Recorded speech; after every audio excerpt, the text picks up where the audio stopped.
자, 지금부터 오늘 배웠던 내용 한번 정리해보죠. 그래서 매일 정리 노트 5월 16일자 한번 확인해 보겠습니다. 자, 1번 법인의 과점 주주가 아닌 주주가 다른 주주의 주식을 취득하거나 증자 등으로, 자, 여기가 포인트죠, 여러분. 최초로 과점 주주가 된 경우에는 그 최초로 과점 주주가 된 날 현재 해당 과점 주주가 소유하는 법인의 주식 등을 취득한 것으로 본다. 그래서 취득세 내야 된다. 그 얘기죠, 여러분. 여기서 취득한 과세 지분은 뭐죠, 여러분? 여기는 모두죠, 여러분. 그래서 최초로 과점 주주가 됐다는, 그때는 그 최초로 과점 주주가 된 날 취득한 지분이 아니라 그 날 현재의 전체 지분을 이제 취득세로 과세한다는 걸 여러분이 꼭 좀 정리해 주시기 바랍니다. 그래서 이런 과점 주주라는 과세 지분율이죠. 과점 주주의 과세 지분율은 여러분 세 가지로 구분하죠. 최초로 과점 주주가 됐을 때, 이미 과점 주주인 상태에서 지분이 증가됐을 때, 그리고 과점 주주였다가 과점 주주가 아닌 상태로 바뀌었다 다시 주식을 제출해서 다시 과점 주주가 됐을 때, 이때의 과세 지분율은 다르죠, 여러분. 그래서 1번은 바로요, 최초로 과점 주주가 되었을 때 과세 지분을 물어본 거고, 이때는 그날 현재 모두 과세가 되는 거다라는 걸 잊지 마시고요. 그 다음에 이미나 다시는 그 이전에 과거의 최고 지분을 찾아서 과거 최고 지분율보다 뭐 했을 때, 여러분, 증가했을 때 증가분만 과세가 되는 거다, 여러분. 꼭 좀 잘 정리해 주시기 바랍니다, 여러분. 아시겠죠, 여러분? 자, 2번 갑소유의 미등기 건물에 대하여 의리 채권 확보를 위하여 법원의 판결에 의한 소유권 보존 등에는, 자, 여기가 포인트죠. 갑의 명의로 등기했죠.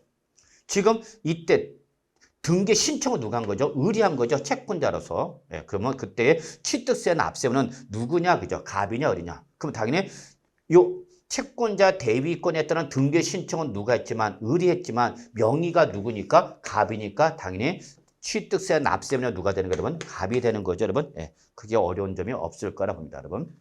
2번까지가 여기까지 되겠고요. 자, 3번 보죠. 배우자나 직계 준비 속의 부동산을 취득하는 경우에는 뭐 한 것으로 취득하는 것이다. 자, 여러분 여기서 가장 중요한 포인트는 뭐죠, 여러분? 왼수 나왔죠? 자, 왼수지간에 부동산을 취득하면 우리는 뭐로 본다, 여러분? 그렇죠. 증여로 취득한 거로 봅니다. 라고 했었죠. 다만 공매 경매를 통해서, 공매나 경매를 통해서 부동산을 취득한 경우에는 그때는 우리 왼수지간이라도 그때는 뭐로 보는 거죠, 여러분? 예, 유상으로 취득한 거로 보는 거죠, 여러분. 예. 그래서 바로 요 증여가 원칙이죠. 누구일 때만이, 여러분? 왼수지간일 때만이, 여러분. 왼수지간일 때만 증여로 취득한 걸 보는데, 왼수지간에도 대가 지급 사실을 보면, 여러분, 입증하면 그때는 유상으로 인정을 받을 수 있다. 정리하셨죠, 여러분? 네. 4번 증여자의 채무를 인수한 부담부 증여 나왔죠, 여러분. 그럼 부담부 증여가 나오면 두 가지로 구분했죠. 그래서 채무액에 상당하는 부분이죠. 요거는 바로 수증자가 갚을 빚이니까 요거는 뭐로 봐야 되는, 유상 취득으로 봐야 되는 거죠. 다만 배우자나 직계 준비속으로 취득한 거죠. 그것이 부담부 증여 당사자가 되면 왼수지간일 때는, 그때는 그러한 부담부 증여 때는, 이때는 바로 배우자나 직계 준비속 간에 증여 의제 규정을 적용하는 거다. 그 전체를 몰려뜨리겠다면 증여로 봐서 과세한다는 걸 꼭 기억해 두시기 바라겠습니다, 여러분. 아주 중요하죠. 3번과 4번은 또다시 시험에 나올 수 있는 규정입니다. 5번 국가나 지방자치단체 또는 지방자치단체죠. 누구죠? 과세권자죠. 의 귀속 또는 기부 체납을 조건을 취득하는 부동산이나 사회 기반 시설이죠. 그럼 이때는 취득세를 부과한다, 부과하지 아니한다. 예. 비과세를 적용하는 거니까 부과하지 아니한다가 나와야 되는 거죠. 다만 국가 등의 귀속 또는 기부 체납을 한다 하더라도 반대급부로 국가 등이 소유하는 부동산이나 사회 기반 시설을 무상으로 양료를 받거나 받았다는 얘기죠, 여러분. 또는 기부 체납하는 대상물에는 무상 사용권을 받았다라면 이때는 대가 관계가 존재하는 거니까 이때는 취득세 비과세를 적용하고 적용하지 않고 적용하지 아니하고 과세하는 거죠. 그래서 뭐가 되는 거죠, 여러분? 부과한다. 이렇게 말이 정리가 돼야 되는 거죠. 아시겠죠, 여러분? 자, 그 다음에 이제 우리 7번 볼까요, 여러분? 자, 유상승계 취득의 경우에, 취득이 6번이죠, 여러분? 6번부터. 자, 주택법 제2조 3호에 따른 공동주택의 개수죠. 공동주택의 개수로 인한 취득 당시 시가 표준액이 얼마였죠, 여러분? 9억 원이죠, 여러분? 9억 원 이하. 그래서 9억 원 이하인 주택과 관련된 개수일 때는 취득세를 부과한다, 부과하지 않는다. 부과하지 않는 거죠. 비과세가 되는 거죠. 다만 이때 그 비과세 대상인 개수에는 건축법상 뭐는 여러분 대수선이죠. 건축법상 대수선은 비과세 대상에서 어떻게 한다 그러면 제외한다. 이렇게 봐두시면 되는 거죠, 여러분. 그렇죠? 예. 자, 7번. 유상승계 취득의 경우에는 어떤 날에 취득한 걸 본다는 얘기죠. 어떤 날이죠? 당연히 사실상이죠, 여러분. 사실상 잔금 지급에 취득한 걸 본다는 걸 여러분 꼭 기억해 두셔야죠, 여러분. 네. 자, 8번 볼까요? 증여의 경우에는 어떤 날에 취득한 걸 보냐?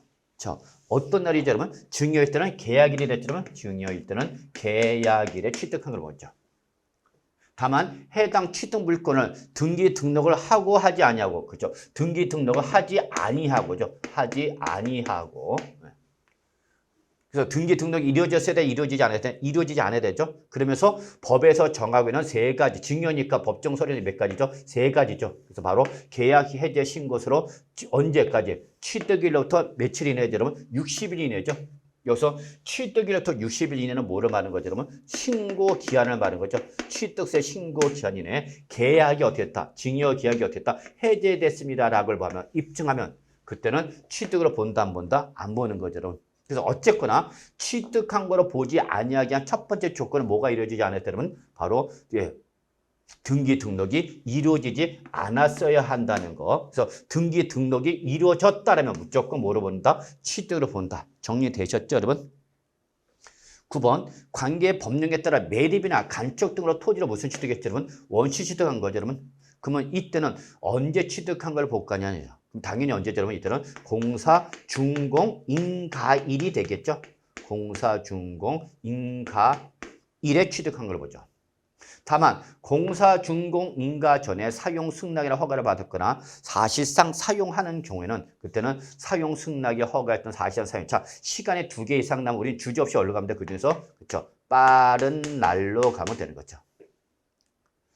자, 10번. 취득세 과세표는 뭐죠, 여러분? 어느 당시죠, 여러분? 취득이라는 행위가 있었을 때죠, 여러분. 그래서 취득 당시의 가액이 과표되는 거죠. 다만 이게 무슨 취득이면 연부 취득일 때의 취득세 과세표는 뭐죠, 여러분? 당연히 연부 금액이 되죠. 연부 금액이 과표가 되는 거죠. 다만 이때 연부 금액은 뭐예요, 여러분? 매해 사실상 지급되는 금액을 말하는 거죠. 이때 취득 금액에 포함하는 계약 보증금은 어떻게 하다? 당연히 이 계약금도 취득가에 포함하는 거니까 당연히 포함해야 되는 거죠. 네, 바로 이렇게 정리해 주시면 큰 무리는 없지 않을까 생각합니다. 자, 여기까지가 오늘 매일 정리 노트가 되겠습니다. 여러분 수고하셨습니다.